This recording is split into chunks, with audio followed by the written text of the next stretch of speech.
I thought my illness made me unlovable, until the night he found me unconscious. Some secrets are meant to protect us.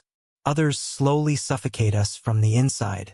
I learned the difference on a Tuesday night in October, when my roommate Daniel knocked on my bedroom door at 2:47 a.m., holding my emergency insulin kit with shaking hands. But I'm getting ahead of myself.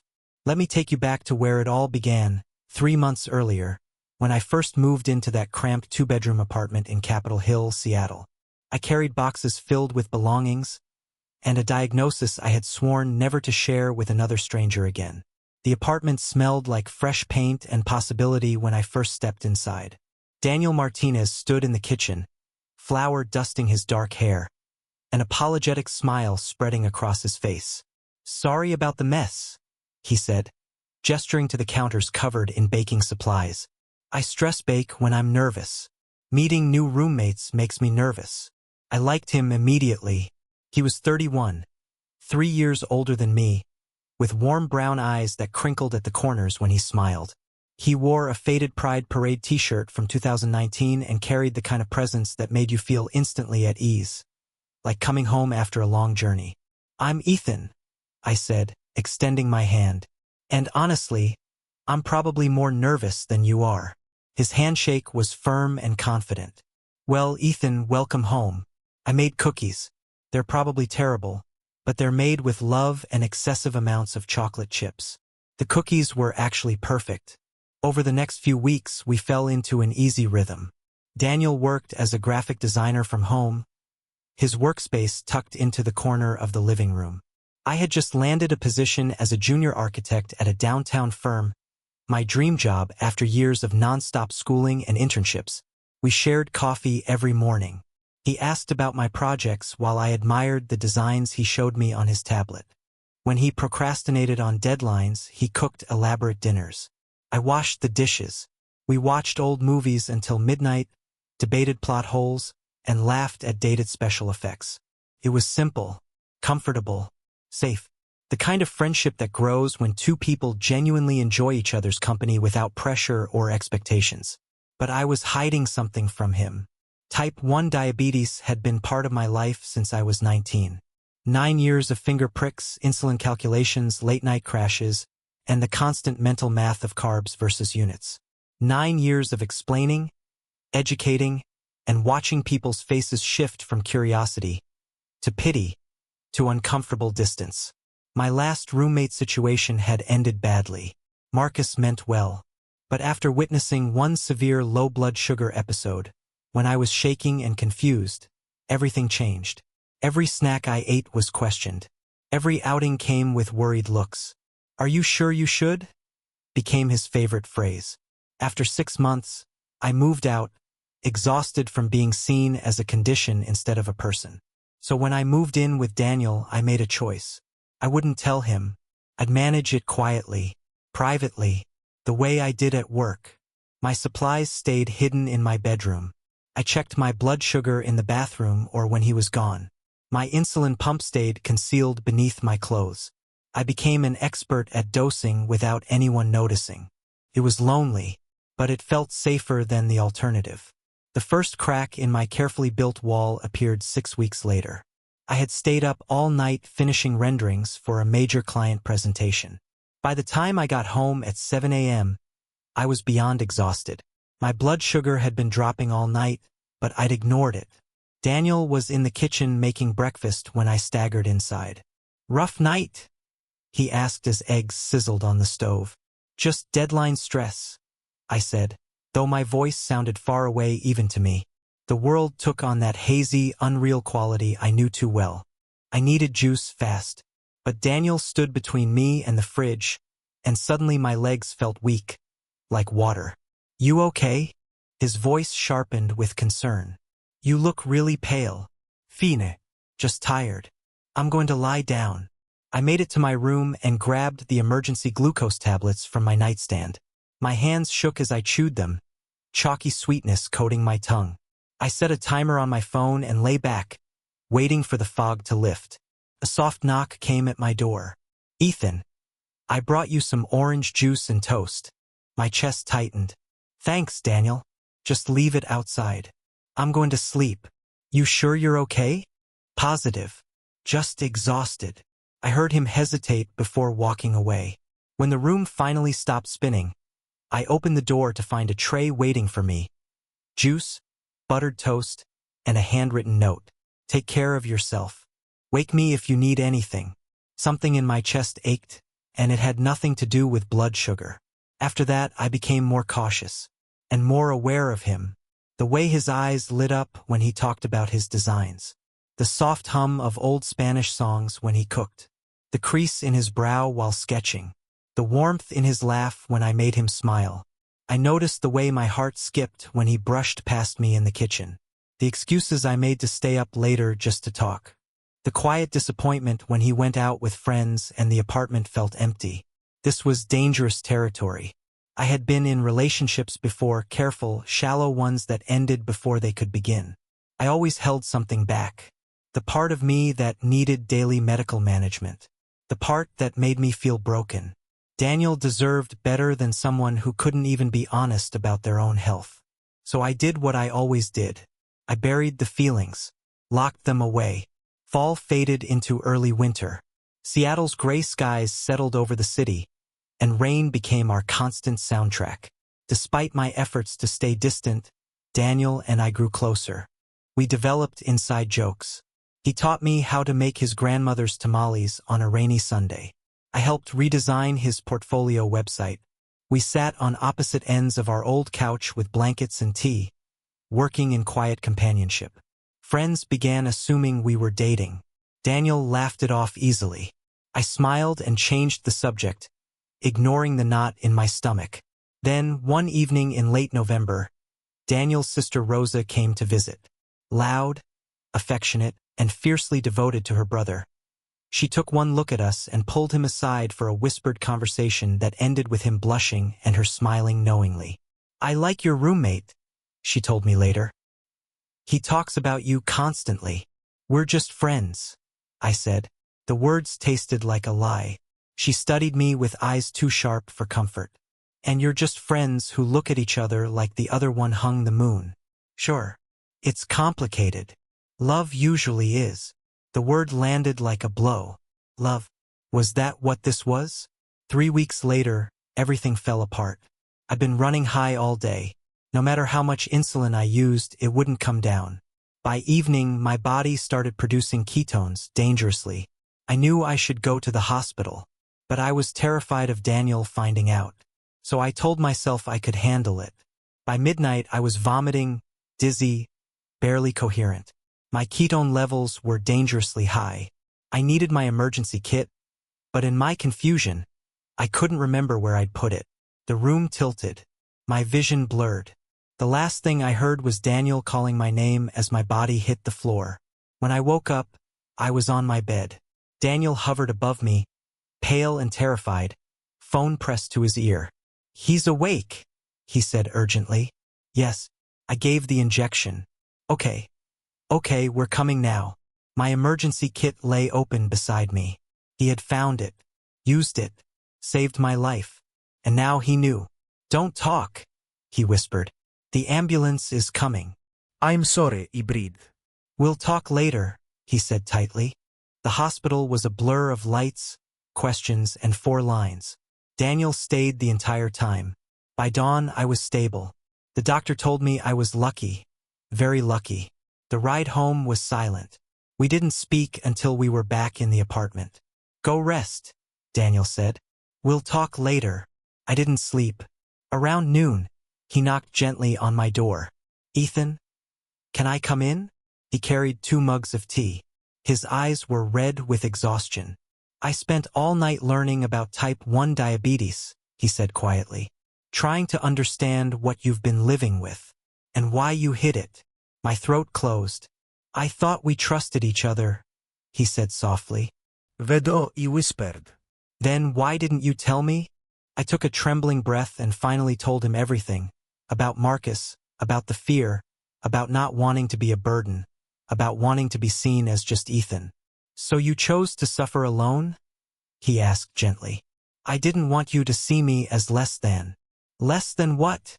he replied, his eyes searching mine. Ethan, you're one of the strongest people I know, Daniel said quietly. You work a demanding job. You're brilliant at what you do. You make me laugh until my sides hurt. And the fact that you manage a chronic condition on top of all that, that doesn't make you weak. It makes you extraordinary. My chest tightened. You say that now. I say that because it's true.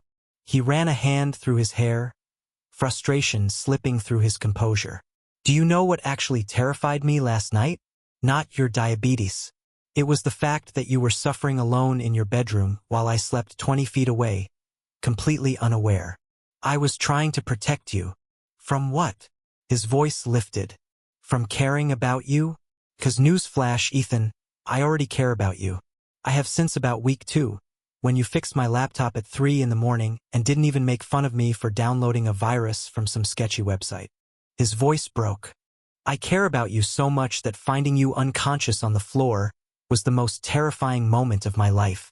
This wasn't just hurt. This was something deeper. Daniel, I whispered. What are you saying? He stood abruptly and paced to the window, rain streaking down the glass. I'm saying I've been falling for you for months. I'm saying Rosa was right when she called me out. I'm saying I kept waiting for the right time to tell you. And then last night happened, and I realized there might not be another chance. My heart stuttered. You have feelings for me? He turned to face me, vulnerability laid bare. Is that really surprising? You're smart, kind, funny. You get excited about building designs the same way I do about typography. You chew on your bottom lip when you concentrate, and it drives me crazy. You make terrible puns that somehow still make me laugh. I make excellent puns, I said weakly. A small, real smile flickered across his face. See? Even now, you're perfect. I'm not perfect, I said. I'm the guy who hid a major health condition for 3 months. You're human. You were scared. I understand that. He moved closer, sitting carefully on the edge of my bed. But whatever you're dealing with, I want to be there. Not as someone who pities you. Not as someone who treats you like you're fragile. But as someone who cares about you. He took a shaky breath. As your friend? Or as something more if you want that too. Hope shimmered in his eyes. I've wanted that since the day you gave me those terrible but perfect cookies, I admitted. I've been falling for you too, Daniel. I just thought you deserved someone easier. Someone without all this baggage. I deserve someone who makes me feel like I'm home. His hand rose slowly, giving me time to pull away. I didn't. His palm cupped my face with infinite gentleness. You make me happy. All of you. Even the parts you tried to hide. Tears burned my eyes. I'm scared. Of what? Of you seeing me at my worst. Of becoming a burden. Of you deciding this is too much. His thumb brushed away a tear I hadn't realized had fallen. I already saw your worst last night, and all I felt was terror at the thought of losing you. Relief when you woke up, and a fierce need to learn everything I can to keep you safe. Not once did I think you were a burden. He searched my face. Diabetes is part of your life. And if you'll let me, I'd like to be part of your life too. Not as your caretaker, as your partner. The word partner settled over me like warmth. I don't want you to feel responsible for managing my condition, I said carefully. That's not what I want either, he replied. I just want you to stop hiding from me. He leaned closer, foreheads nearly touching. Let me in, Ethan. All the way. I thought of the loneliness, the secrecy, the walls. Then I thought of him, his kindness, his steadiness, the way he had stayed awake all night just to understand me. Okay, I whispered. I'm letting you in. His smile was like sunrise breaking through storm clouds. Yeah. But promise me something. Anything. If this ever becomes too much, you tell me. I couldn't bear you staying out of obligation. Daniel, I'm not going anywhere, he said solemnly. But you have to promise me something too. What? No more hiding. No pretending everything's fine. If you're having a bad day, tell me. If you need help, ask. And if you ever feel like you did last night, wake me up. Immediately. I promise, I said. He smiled softly. Good. Now, can I kiss you? I've been wanting to for about 8 weeks. Please. He kissed me like I was something precious. Gentle. Careful. His hand cradled my face as our fingers intertwined. It felt like a beginning, a promise, and a homecoming all at once. When we pulled apart, breathless, he rested his forehead against mine. I have a confession too. What is it? I suspected you were hiding something. I just didn't know how to ask. I laughed, watery but real. We're really bad at communication. Good thing we have time to practice. He kissed me again. Now rest. Doctor's orders. You're not a doctor. I'm your boyfriend now. That comes with authority. Boyfriend? I repeated, warmth flooding through me. Perfect. We spent the rest of the day talking, really talking. I showed him my pump, explained carb counting, blood sugar patterns, the highs, the lows. He listened with full attention, even taking notes. No pity. No fear. Just care. That evening he made dinner carefully, thoughtfully, measuring and adjusting with me. For the first time in 9 years, my condition didn't feel like something I had to carry alone. The weeks that followed were a learning curve. Daniel learned everything with curiosity, not anxiety. He learned without hovering. He supported without smothering. You're really good at this, I told him one evening. That's because you're not a patient, he said softly. You're my boyfriend who happens to have diabetes. The words rewrote something inside me. Not everything was easy. We argued. I lashed out sometimes when I was overwhelmed. And each time he met me with honesty instead of fear. One night, finally breaking in his arms, I admitted my deepest fear. I'm scared you'll realize loving someone like me is too much. He held me tightly. I won't pretend this is always easy. Sometimes I'm scared too. But I am never scared of loving you. Being with you is the easiest thing I've ever done. Ethan, Daniel said softly. Yes, diabetes is part of your life, but it's not the defining feature of our relationship. What defines us is the way we laugh together. The way you listen when I have a terrible day and somehow make it better. The way we've built this home together. The way I feel when I wake up beside you. He pulled back just enough to look into my eyes. You're not too much. You're exactly enough. And I need you to believe that, because I can't keep reassuring you forever if you won't let the reassurance in. His words were gentle but firm. A boundary I needed. You're right, I admitted. I need to work on this. Maybe I should talk to someone. A therapist who specializes in chronic illness. I think that would really help. And maybe I should too, Daniel said, brushing my hair from my forehead. A support group for partners. Or a therapist who can help me learn how to support you without crossing boundaries. The fact that he was willing to do his own work, that he didn't see my struggles as something I had to fix alone, settled something deep in my chest. We're going to figure this out together, I said. Damn right we are. The next few months brought real, tangible change. I began therapy with Dr. Chun, a psychologist who specialized in chronic illness. In our sessions, I slowly unpacked years of shame and quiet fear. I learned to separate who I was from what I managed, to see diabetes as something I lived with, not something that defined me. Daniel joined a support group for partners of people with chronic conditions. He came home with tools and insight, but also with reassurance that what we were navigating was normal, that many couples learn to grow through these added layers and not in spite of them. We rebuilt how we communicated. When I was struggling physically, I learned to say it instead of shutting down.